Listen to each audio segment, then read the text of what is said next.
तो आज हम ऐसे टॉपिक के बारे में बात करने वाले हैं जिसके बारे में इन जनरल कोई बात नहीं करता है। जी हाँ, आज हम ऐसी सिचुएशन डिस्कस करने वाले हैं जहाँ पे चार्ट्स पे ब्रेकआउट तो होता है पर उसके टारगेट्स आना नियर टू इम्पॉसिबल होता है। सिमिलरली बियरिश पैटर्न ब्रेकडाउन होता है पर उसके जो टारगेट्स हैं वो आना नियर टू इम्पॉसिबल होता है। और पीपल कीप वंडरिंग कि यार मैंने तो चार्ट देख के सही ट्रेड लिया था पर टारगेट्स आए क्यों नहीं, और फिर वो लोग कहीं ना कहीं चार्ट थ्योरी से ही जो है भरोसा अपना हटा लेते हैं। तो इन सारी चीज़ों को समझना बहुत ज़रूरी है, तो ये वीडियो प्लीज़ आखिरी तक ज़रूर देखिएगा। और यहाँ पे हम जो है कुछ चार्ट्स इतिहास के ज़रूर जो है डिस्कस करेंगे। और ये सारी चीज़ें मैं लॉन्ग टर्म चार्ट्स में बताने वाला हूँ, जहाँ पे हम लोग यूजुअली मंथली या वीकली चार्ट कंसिडर करेंगे, डेली या फिर आवरली चार्ट बिल्कुल नहीं कंसिडर करेंगे। ताकि जो है जितने भी न्यू कमर्स हैं या फिर जितने भी इन्वेस्टर्स हैं मार्केट में, उनके लिए जो है थोड़ी सी सहूलियत हो जाए इस पर्टिकुलर तो थ्योरी को बेयर विद समझने के दैट। लिए। ठीक है, तो तो सबसे सबसे पहले मैं पहले एक चार्ट प्लीज़। लगाना चाहता हूँ केपीआई ग्रीन पे। और गाइस, ये जो चीज़ें मैं बता रहा हूँ ये चीज़ें जो है स्टॉक्स पे तो जो है अप्लाई होती ही हैं, ये चीज़ें इनफैक्ट इंडेक्स में भी अप्लाई होती हैं। तो प्लीज़ इस वीडियो को थोड़ा सा कान खोल के और आंखें खोल के देखिएगा। तो ये मेरे पास है केपीआई ग्रीन के मंथली चार्ट पे चलते हैं। केपीआई ग्रीन का मेरे पास इस वक्त मंथली चार्ट ओपन है। यहाँ पे आप देख सकते हैं कि एक बड़े टाइम फ्रेम में थ्री विनिंग सोल्जर्स पैटर्न का ब्रेकआउट हुआ है। यहाँ पे आप देखोगे एक दो तीन बॉडी कैंडल्स बनी हुई हैं, clear cut three winning soldiers हैं, और उसके ऊपर एक कंफर्मेशन कैंडल बनी हुई है। तो लॉजिकली इस पर्टिकुलर पैटर्न का टारगेट होता है इस पैटर्न फॉर्मेशन के बॉटम से लेकर इसकी जो फोर्थ कैंडल है उसका हाई तक। तो अप्रोक्सीमेटली समझ लो 400 पॉइंट इस पर्टिकुलर पैटर्न का ब्रेकआउट के टारगेट्स होते हैं। मतलब 445 है, मैं राउंड फिगर में 400 पकड़ के चल रहा हूँ। और ये टारगेट कहाँ से होते हैं? ये टारगेट होते हैं 623 से। तो लॉजिकली देखा जाए, थ्योरेटिकली देखा जाए, अगर ऑन पेपर देखा जाए तो यहाँ से केपीआई ग्रीन के जो टारगेट्स थे ये होने चाहिए थे एटलीस्ट 1000 रुपीज़। पर ऐसा नहीं हुआ। क्यों नहीं हुआ? क्योंकि यहाँ पे आरएसआई एक बॉइलिंग लेवल पे चला गया। तो यूजुअली जब लोग चार्ट पैटर्न देखते हैं तो आरएसआई देखना भूल जाते हैं, और वहाँ पे सिचुएशन बहुत ही क्रिटिकल हो जाती है। तो 99% केसेस में जब आपका आरएसआई 90 प्लस हो, वो भी मंथली चार्ट में, अगर मंथली चार्ट में 90 प्लस कोई आरएसआई है तो उसे हम कंसिडर करते हैं हैविली ओवरबॉट, और इसे हम बॉइलिंग आरएसआई भी कहते हैं। ठीक है। तो उस केस में इस पर्टिकुलर क्या कहते हैं चार्ट पैटर्न के टारगेट्स आना नियर टू इम्पॉसिबल होता है, और वहाँ पे काफ़ी लोग ट्रैप भी हुए, और आज केपीआई ग्रीन पहुँच गया है 360 लेवल पे। तो कोई भी इसमें रिकमेंडेशन नहीं है या बाय या सेल की, जस्ट एजुकेशन पर्पस के हिसाब से ये मैंने आपको बताया है कि क्यों ये चार्ट पैटर्न काम नहीं किया। ऑल दो सारे जो कॉपी बुक सेटअप थे वहाँ पे अवेलेबल थे। सिमिलरली हम जो है और भी चार्ट पैटर्न्स देखेंगे, जैसे कि पीएनबी है। जी हाँ, पीएनबी एक बार समझ लेते हैं, one of my favourite stocks. इसके वीकली चार्ट को भी देख लेते हैं, मंथली को भी देख लेंगे, तो आपको काफ़ी सारी चीज़ें समझ में आ जाएंगी। तो यहाँ पर एक क्लियर कट आप देखोगे कि एक पैटर्न ब्रेकआउट हुआ है, राउंडिंग बॉटम आप कह सकते हो, कटोरा पैटर्न, चांद पैटर्न ब्रेकआउट हुआ है इसमें, जिसमें पीएनबी ने 99 या फिर अप्रोक्सीमेटली 100 का लेवल ब्रेकआउट किया था। जी हाँ, 100 का लेवल ब्रेकआउट किया था, और इसके जो टेक्निकल टारगेट बनते थे 100 से, और ये नीचे कितना गया था? ये गया था कितना? 73 पॉइंट्स। तो लॉजिकली और टेक्निकल टारगेट बनते थे 173 के आसपास। ठीक है। और इसे जल्दी आना चाहिए क्योंकि बहुत लंबा ब्रेकआउट हुआ है, बहुत ही पुराना लेवल ब्रेकआउट हुआ है। और अगर आप चार्ट पे देखोगे भी ना, तो यहाँ पर ये जो एक रेजिस्टेंस है 124 का, इसके बाद कोई रेजिस्टेंस भी नहीं था। ठीक है, चार्ट पे कोई रेजिस्टेंस नहीं था हमारे पास 163 लेवल पे।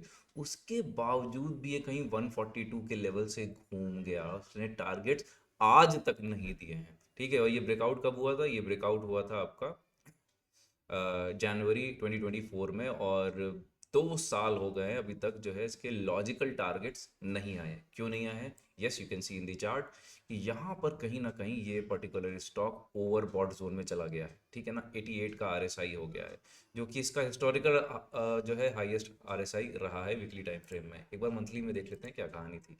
जी हाँ, मंथली में भी ये ओवरबॉट हो गया था, और ये इसका हिस्टोरिकल जो है ओवरबॉट जोन है, जहाँ से इसमें हमेशा रिजेक्शन आया है।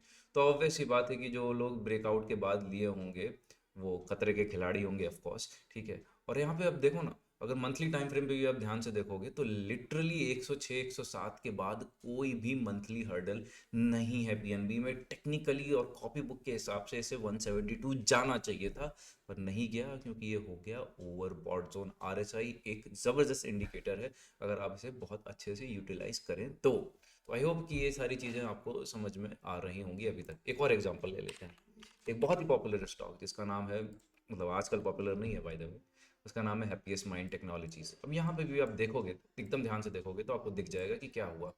यहाँ पर बना है एक 3 विनिंग सोल्जर्स पैटर्न, ठीक है, 1 2 3, और ये उसके बाद कंफर्मेशन कैंडल। लॉजिकल टारगेट्स की बात कर लें, कॉपी बुक टारगेट की बात कर लें, तो कितना टारगेट आना चाहिए था इसका?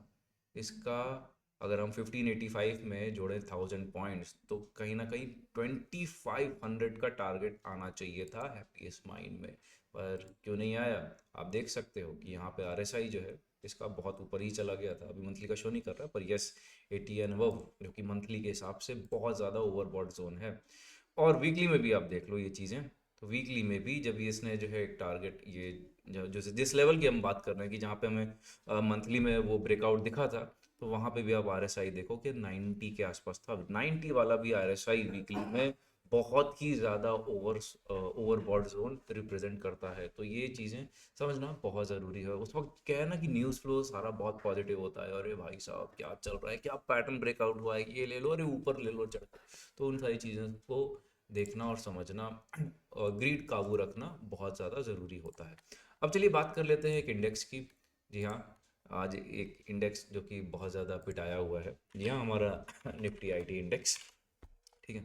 निफ्टी आईटी इंडेक्स में इसी तरह का एक ब्रेकडाउन हुआ है। अभी तक हम जो बातें कर रहे थे वो बातें कर रहे थे ओवरसोल्ड जोन की, ब्रेकआउट्स की, कि भाई ऊपर के टारगेट क्यों नहीं आए। इसी तरह कुछ बियरिश पैटर्न ब्रेकडाउन्स होते हैं तो उसमें नीचे के टारगेट खुल जाते हैं। अब यहाँ पे अगर आप चार्ट ध्यान से देखोगे तो निफ्टी आईटी में एक क्लियर कट, यहाँ से अगर ये देखोगे तो एक clear cut head and shoulder breakdown हुआ है, ठीक है। इस लेवल को आप यहाँ से उठा लो, ठीक है।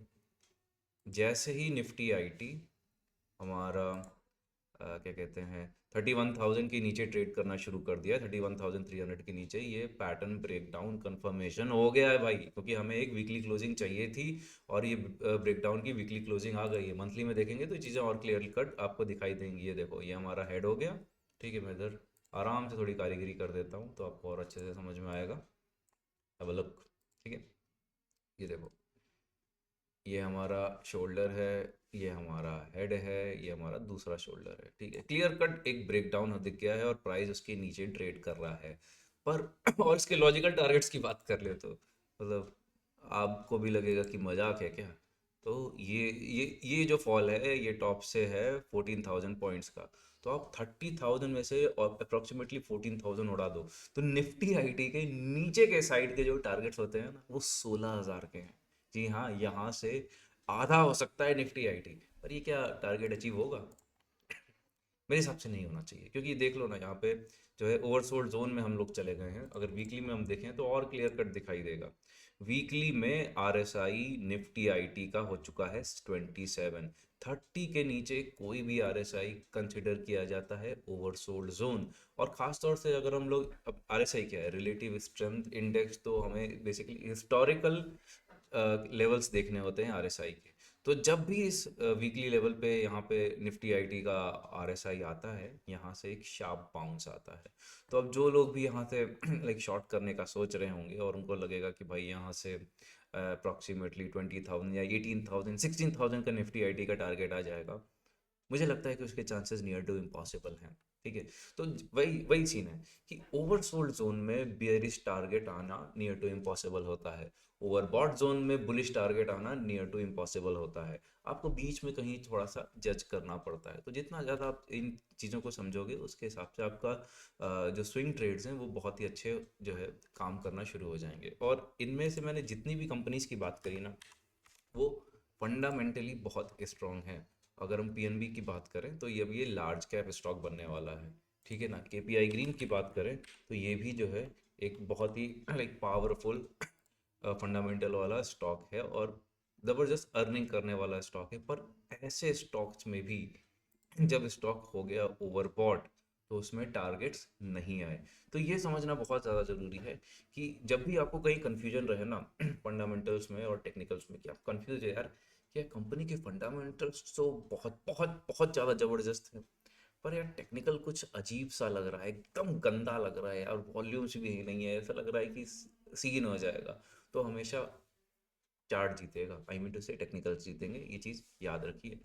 ठीक है, यहाँ पे मैंने बता दिया। इनफैक्ट आई थिंक निफ्टी में भी ऐसा कुछ हुआ था। Let me have a look. ठीक है, निफ्टी में थ्री विनिंग सोल्जर्स तो बने तो थे, पर हाँ जी हाँ, देखिए थ्री विनिंग सोल्जर्स बने थे, पर उसका एक कंफर्मेशन ऊपर आया नहीं, और निफ्टी भी हो गया था कहीं ना कहीं 26,000 पे ओवरबॉट। तो ये चीज़ें समझनी आपको बहुत ज़रूरी है कि चार्ट पैटर्न ठीक है, आप देख रहे हो, अच्छी बात है, चार्ट पैटर्न्स का सक्सेस रेट भी बहुत बहुत अच्छा होता है, नो डाउट अबाउट इट। ठीक है, पर सीन क्या है कि वो चार्ट पैटर्न काम नहीं करेगा अगर आप उसे ओवरसोल्ड या ओवरबॉट जोन में ट्रेड कर रहे हो। ओवरसोल्ड में अगर कोई बियरिश चार्ट पैटर्न आप ट्रेड कर रहे हो तो उसके नीचे के टारगेट नहीं आएंगे।